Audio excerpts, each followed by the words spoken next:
우리는 늘 나의 성공에 대해서는 의심합니다. 무언가 새로운 도전, 시도를 하려고 할 때는 시작을 하기도 전에 의심합니다. 내가 할 수 있을까? 그런데 우리는 아주 중요한 걸 놓치고 있습니다. 의심을 한 번 더 해야 돼요. 그래서 우리는 앞으로 이렇게 할 겁니다.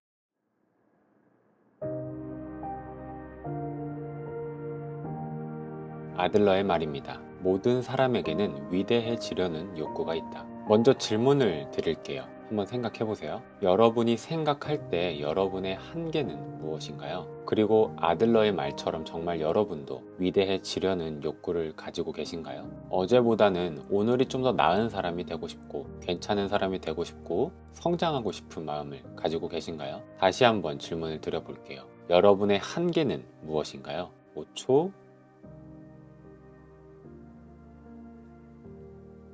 생각을 다 하셨으면 이제는 제가 드릴 이 두 문장을 잘 기억해 주세요. 한계를 생각했다는 건 지금 여러분이 한계를 느끼고 있기 때문입니다. 그리고 한계를 느꼈다는 건 내가 보다 더 높은 곳을 향해 나아가려는 열정을 가지고 있기 때문이에요. 그러니까 한계를 여러분이 지금 느끼고 있다면 그건 긍정적이라고 말씀드리고 싶습니다. 만약 우리가 어떠한 마음, 열정도 가지고 있지 않다면 한계조차 느끼지 못할 겁니다. 그리고 사실 무엇이든 무언가를 느낀다는 것은 얼마나 소중한지 우리 다 잘 알잖아요. 하루를 살다 보면 정말 많은 사람들을 스쳐보냅니다. 그렇게 일주일, 한 달, 1년이면 얼마나 많은 사람들이 내 곁을 스쳐 지나갈까요? 버스에서, 지하철에서. 그런데 참 신기한 건 그러다 한순간에 한 사람에게 시선이 고정되고 마음이 가고 신경이 쓰이고 관심이 간다는 거예요. 그 사람을 볼 때만 느끼는 무엇, 보지 않아도 그 사람과 같은 공간에 호흡하는 것만으로도 느껴지는 그 무엇, 같이 있지 않아도 그 사람을 생각만 해도 느끼는 그 무엇. 지금 제가 말하고 있는 건 사랑이지만 한계도 이처럼 우리가 좋게 생각할 수 있다는 걸 말씀드리고 싶습니다. 서두에 말씀드렸던 두 번째 문장, 한계를 느끼고 있는 건 내가 보다 더 높은 곳을 향해 나아가려는 열정을 가지고 있기 때문이다.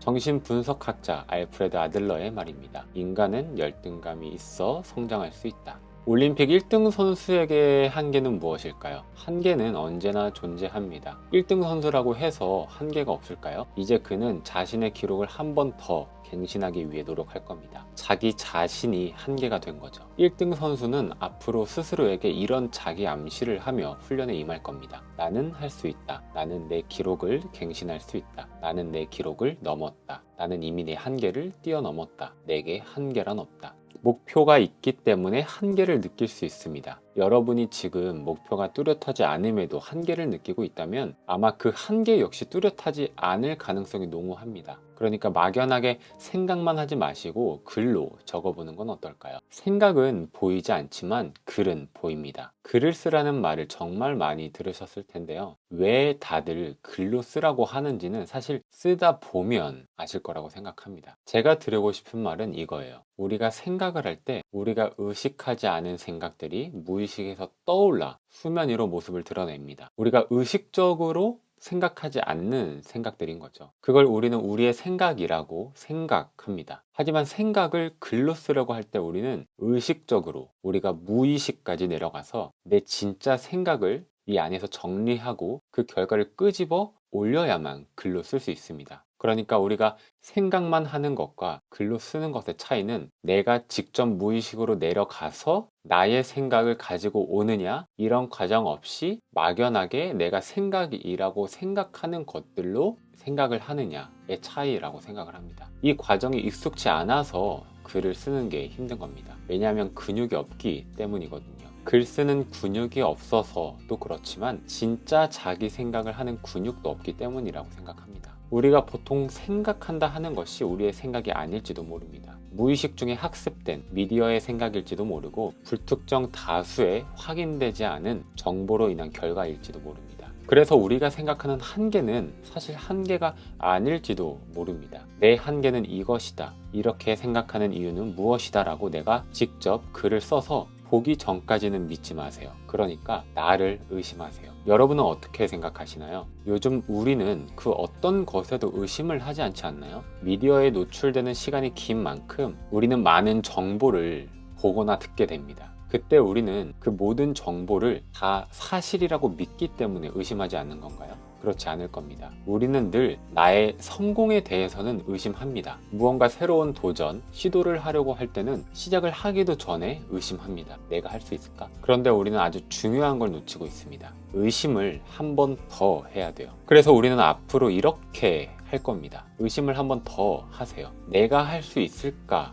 하는 생각을 의심하세요. 내 성공을 의심하고 있는 나의 생각을 의심하세요. 성공은 의심하면서 왜 실패는 의심하지 않으세요? 실패를 의심한다는 건 무엇인가요? 나를 믿는다는 것입니다. 나는 실패할 수 없어. 성공을 의심하는 만큼만, 우리가 우리의 성공을 의심하는 만큼만 실패를 의심해도 우리는 많은 부분에서 자유를 느끼고 돌파가 일어날 겁니다.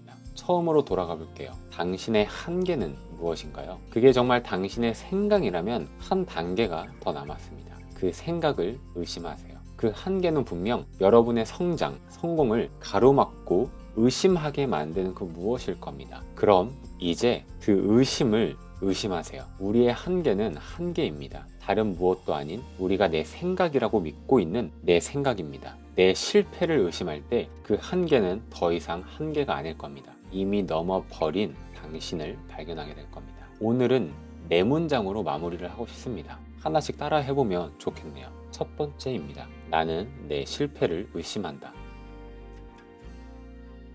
두 번째, 내게 한계란 없다. 세 번째, 난 성공할 수밖에 없다. 네 번째, 난 이미 성공했다. 오늘은 여기까지 하겠습니다. 여러분의 오늘 하루는 모든 면에서 어제보다 나은 하루가 되기를 소원합니다. 감사합니다. 지금까지 옥상의 형이었습니다.